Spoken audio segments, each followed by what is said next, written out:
बाबा मुल्तान पहुंच गया। उधर के पीर बहुत थे। नौकर के हाथ दूध का कटोरा भेजिया गुरु नानक ने। मर्दाना बड़ा खुश हो गया, बाबा लै दूध पीण नूं आ गया।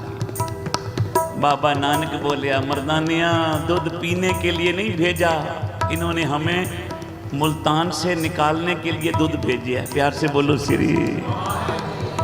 इन्होंने सवाल पाया जिमें दूध दा दुध दे नाल कटोरा लबो लब भरे है, मुल्तान भी पीरा नाल भरे है। नानक तेरी यहाँ कोई जगह नहीं। बाबे ने चमेली का फूल हाथ ऊपर किया, आ गया, दूध दे कटोरे ऊपर रखिया, कहा जाओ। जिस तरह चमेली का फूल भरे कटोरे में दूध को गिरा भी नहीं रहा, खुशबू दे रहा है, नानक भी तुम्हें दुख नहीं देने आया, निम्रता की नाम की खुशबू देने आया है मुल्तान। प्यार से बोलो श्री। सब पीर गुरु नानक के चरणों में आके झुके। बहावल हाट इनका मुखी था। बोला, बाबा नानक आज का रात का खाना, रात की रोटी हमारे घर करो। बाबा कहने लगा ठीक है। बोला, जहाँ तकल्लुफ ना हो, शर्म ना हो, बता देना भी बुरा नहीं, पूछ लेना भी बुरा नहीं, राती रोटी नाल सब्जी कौन सी बनाऊं? बाबा नानक बोले, तेरी मर्जी, पर एक पाइया निम्रता, एक पाइया गरीबी का जरूर रखना। प्यार से बोलो श्री। एक पाइया गरीबी का जरूर रखना। बोला, महाराज ये गरीबी क्या होती है? ये कहाँ से मिलेगी, कौन सी दुकान से? पहली बारी सब्जी का नाम सुना। अब गुरु नानक की जहाँ उडारियाँ थी वहाँ बहावल हाट की थोड़ी थी। प्यार से बोलो श्री। रब दियाँ उडारियाँ नाल साड़ी उडारी कितने चल सकती है? जिस वेले बाबे नानक ने आख्या तेरी पहुँच कितों तक? कहता खुदा तक। नमाज पढ़ता हूँ, आवाज़ें आती हैं, कुछ मांग लै। मैं कुछ नहीं मंगिया। गुरु नानक कहने लगे, बहावल हाट आज जब ना खुदा कहे ना कुछ मांग लै, तो एक पाइया गरीबी मांग लें। प्यार से बोलो श्री। कहने लगा ठीक है, पर वक्त पे आ जाना रोटी खाने मेरे घर। बाबा कहने लगा ठीक। घर गया, नमाज का वक्त हुआ, इबादत में जुड़िया, आवाज आई खुदा की, फकीरा कुछ मंग। बहावल हट कहने लगा, आज तक कुछ नहीं मंगा खुदा तेरे से, आज मंगता हूँ, आज मांगता हूँ। एक अनोखा फकीर मेरे घर रोटी खाने आ रहा है। वो कहता है तब रोटी खाऊंगा जब एक पाइया गरीबी का रखेगा। खुदा की आवाज आई कि ते गुरु नानक तेरे घर तो नहीं आ गया?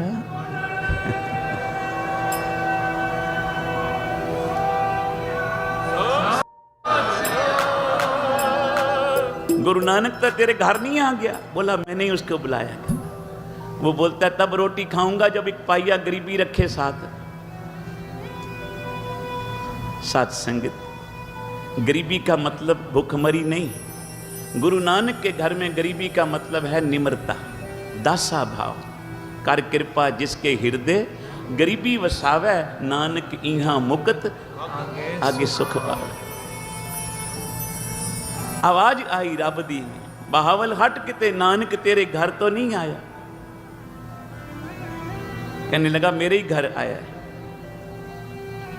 रब ने कहा जब हमने ये सृष्टि बनाई तब एक शेर गरीबी आई। जब मैंने ये सृष्टि बनाई एक शेर गरीबी का भी बनाया, निम्रता का। गुरु नानक को जब मैं धरती पे भेजने लगा संसार की कल्याण के लिए, बोला निरंकार जितनी गरीबी निम्रता तेरे पास है सारी दे दे मुझे, क्योंकि आज कल युगी जीवों के पास निम्रता कोई नहीं। जरा सा कोई अच्छा काम कर लेते हैं, मैंने किया। साथ संगत बोलो श्री, बोलते फिरते हैं। गुरु घर में भी आके कुछ थोड़ा सा पेटी में डाल देते हैं, लोगों को बताते हैं मैंने इतना कुछ दिया। प्यार से बोलो श्री। कभी ये हिसाब नहीं लाया गुरु नानक की दातों में से तूने दिया, तेरे पास कहाँ था? पर अहंकार से भरे हो ये लोग, प्रभुता, विद्वता, धन का, जौबन का, इनको अहंकार है। प्रभु ये सबके मन के ऊपर से ये पापों की धुंध तब हटेगी जब मैं तेरा जप दिता मैं नाम जपावांगा, ते बिच गरीबी का निवास करूंगा। प्यार से बोलो श्री। बाबा जी बोलते थे निम्रता बर्तन है, निम्रता बर्तन है, नाम पदार्थ है। और ये जिसके पास निम्रता का जितना बर्तन होगा, गुरु नानक के घर से उतनी नाम की दातें वो ले जाएगा। प्यार से बोलो श्री।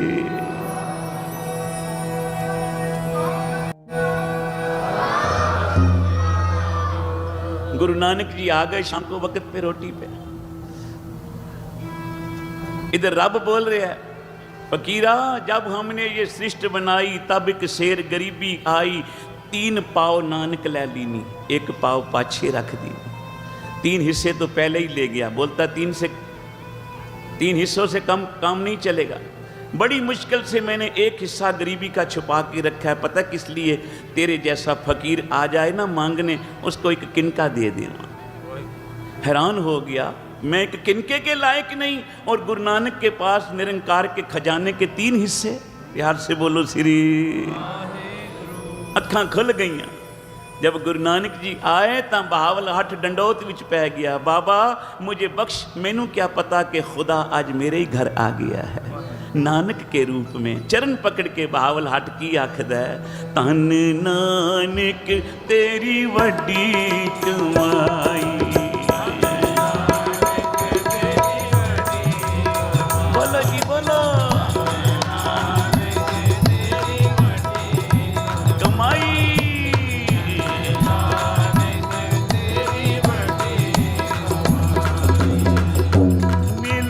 बाबा उठिया मुल्ताने दी ज़ारत जाई, अगों पीर मुल्तान दे दुध कटोरा भर ले आई।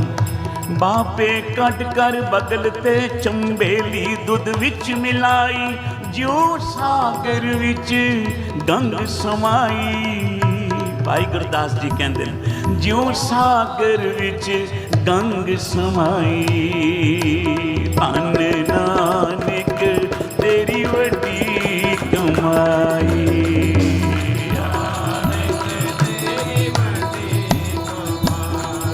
साथ संगत एक बेनती आज दास करेगा।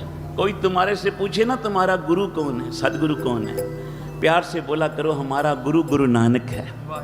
प्यार से बोलो श्री। कोई पूछे तुम्हारे से तुम्हारा गुरु कौन है, फक्र से कहना हमारा गुरु धन गुरु नानक है।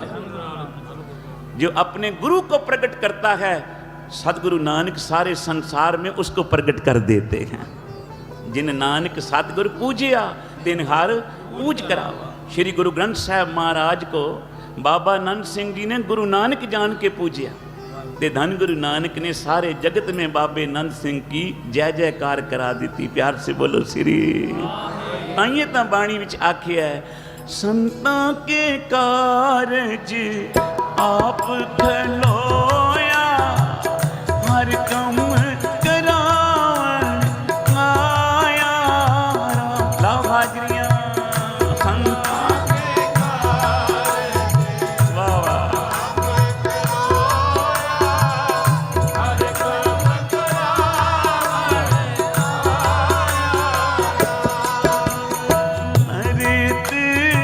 सुहावी ताल सुहावा, विच अमृत जल छाया राम।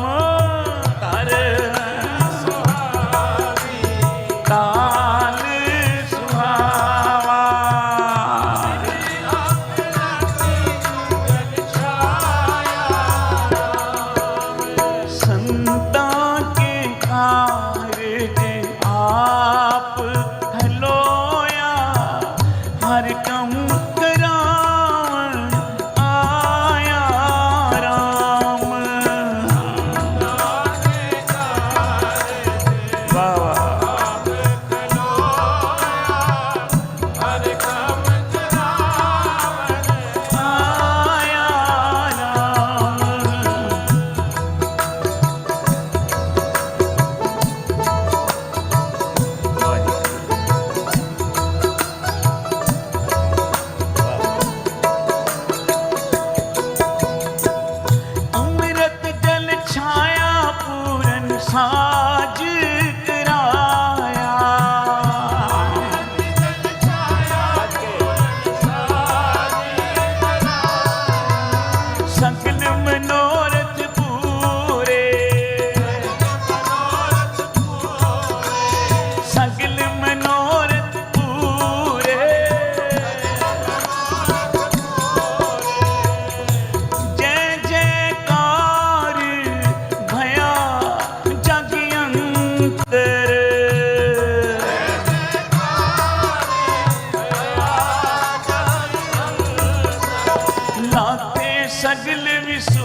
रखिया परमेसर।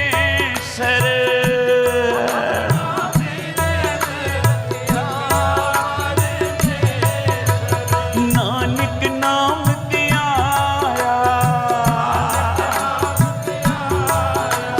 नानक नाम त्याया, बोलो जी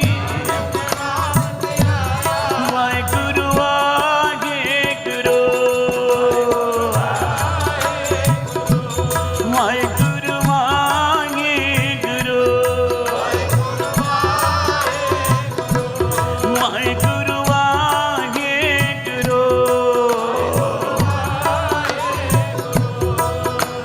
नानक नाम त्याया, नानक नाम त्याया,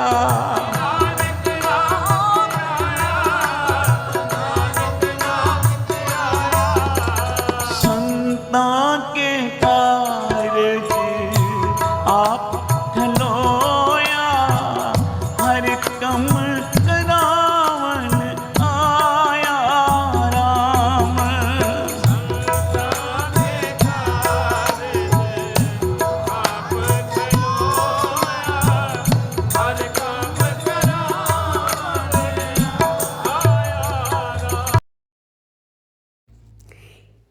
जीवन यहाँ तुम्हारी हुकूमत है, ताकत है, जो चाहो कर सकते हो, परंतु इतना स्मरण रहे कि प्रत्येक घर में उस परमात्मा का निवास है और उसी की शक्ति प्रत्येक स्थान पर अपना प्रमुख स्थापन किए है।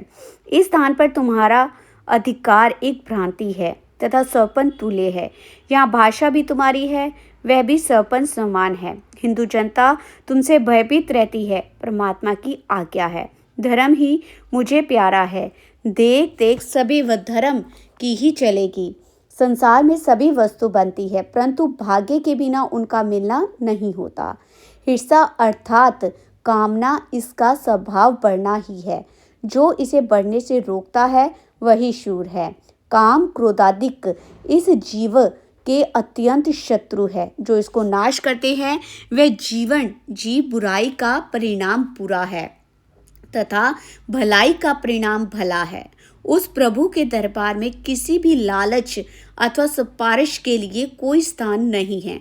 तुम उस आदि पुरुष को अल्लाह कहते हो तथा हिंदुओं को माने हुए देवी देवता आदि उनके ऊपर आप लोगों के मनुष्य शक्ति के प्रभाव से कर लगा रखा है। ये कीर्ति तुम्हारी इसी कलयुग में ही प्रचलित हुई है।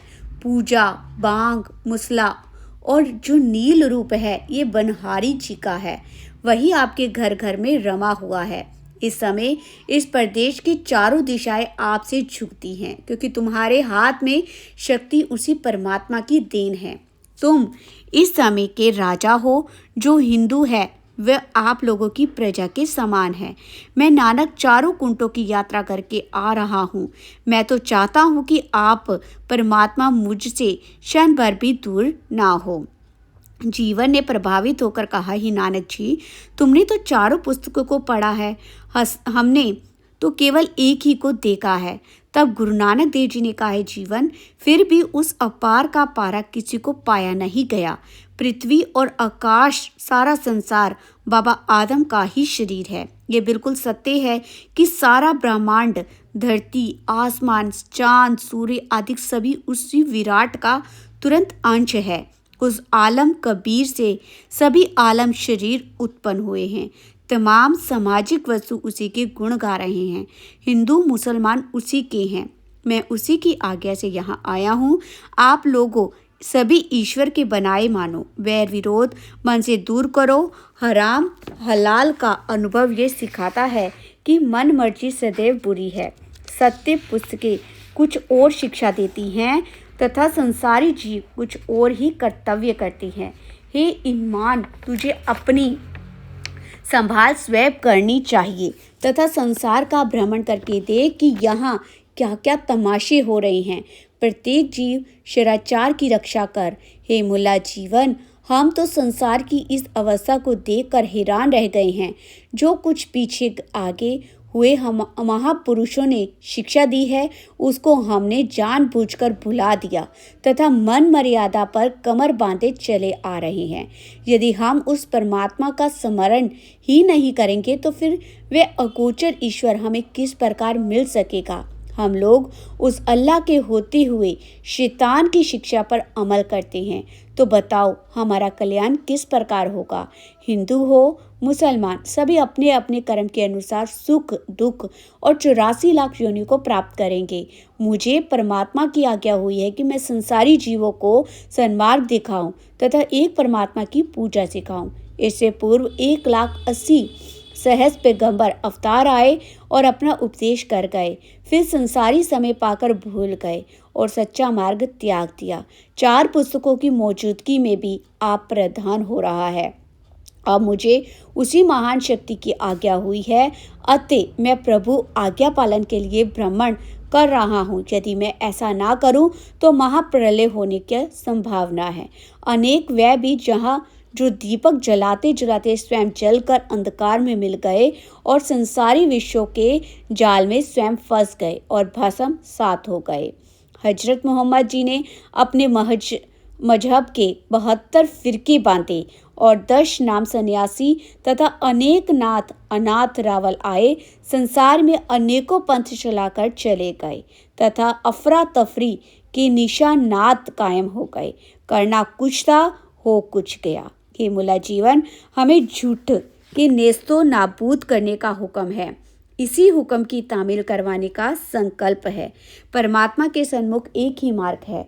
होटी कपड़े तथा स्वार्थ के लिए अनेक मानों की दुकानें खुली हुई हैं। कहीं हिंदू की बहुसंख्या से हिंदू मर्यादा हुक्म कर रही है, तो कहीं मुस्लिम बहुसंख्या से मुस्लिम पद्धति अपनाई जा रही है। होगा वही जो परमात्मा को स्वीकार होगा। ना हिंदू की चलेगी, ना मुसलमान की चलेगी। चलेगी तो उसी सर्वशक्तिमान की चलेगी। वह सत्य है जो जैसा करेगा वैसा भरेगा। कोई किसी को छुड़ाने वाला नहीं है। जीवन मुल्ला को यह सुनकर कुछ तमक लगी। कहने लगा, देखो लोगों, ये हिंदू हमें नसीहत करता है। पहले तो इसने मक्का फेर दिया है और अब हमें पूर्वी किस्म की शिक्षा दे रहा है।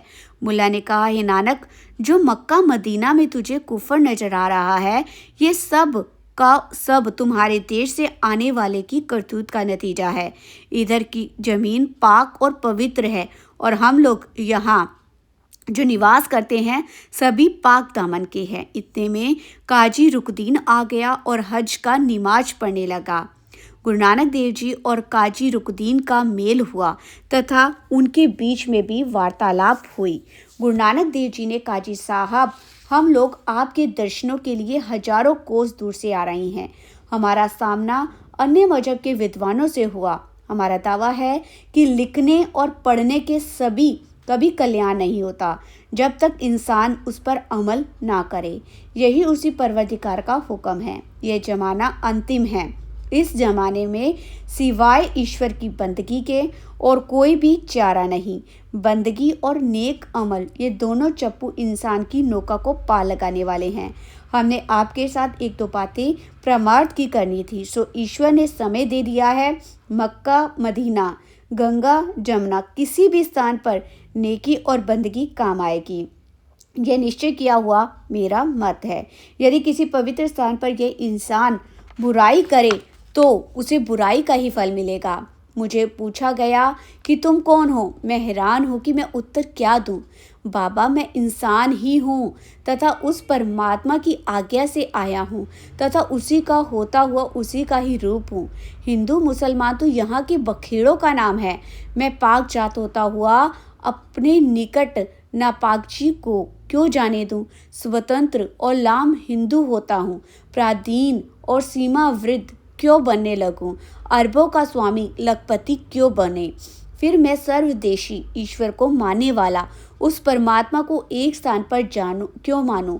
मैं चाहता हूँ कि हिंदू मुसलमान जो भी बंदगी करेगा तथा जो उसके हुक्म से कल्याण है, मनुष्य को उचित है कि उस परमात्मा को सर्वव्यापक जाने, उसके लिए कोई विशेष मदनन कल्पना करे तथा पीर पैगंबर अवतार देवता सभी अपने अपने समय के हाकम हैं। उनकी निंदा भी उचित नहीं, परंतु उस परमेश्वर की जात सर्वोपर है। पैसा आना, दवन्नी चिवन्नी सभी कुछ न कुछ कार्य साधने में सामर्थ्य है, परंतु जिसके पास रुपया है उसे छोटे सिक्कों की आवश्यकता नहीं, क्योंकि सभी साधनों को सिद्ध करने वाला रुपया जब प्राप्त होता है तो उसी से सब काम हो सकते हैं। जो उस परमात्मा पर विश्वास नहीं करते वही दोजख यानी नरक में जाएंगे, भले ही वह ब्राह्मण हो चाहे सैयद हो। सच्ची बातें हमेशा कड़वी होती हैं। मुला जीवन को शिक्षा भली ना लगी तथा वे श्री गुरु नानक देव जी का प्रभाव पड़ते देकर ऊंची ऊंची आवाज से तथा तमाक के साथ सूरे पढ़ने लग पड़ा। वाहिगुरु जी का खालसा, वाहिगुरु जी की फतेह।